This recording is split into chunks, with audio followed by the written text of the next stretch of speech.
Arduino UNO board has 6 analog input pins, a 0 to A5.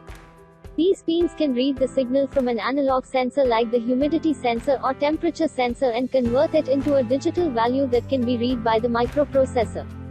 V-in pin also can be used to power the Arduino board from an external power source, like AC mains power supply.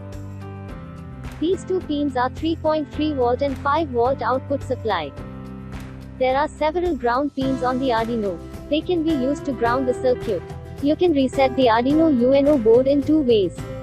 First, by using the reset button on the board. Second, you can connect an external reset button to the reset Arduino pin.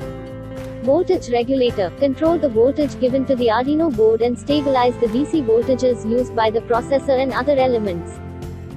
Arduino board can be powered by using the USB cable from the computer. All you need to do is to connect the USB cable to the USB connection.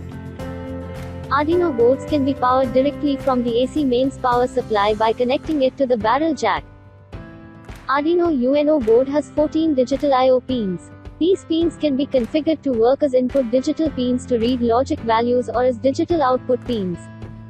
Analog reference pin is sometimes used to set an external reference voltage, as the upper limit for analog input pins. TX LED flashes with different speed while sending the serial data. And RX LED flashes during the receiving process. These 16 pins are used to interface LCD.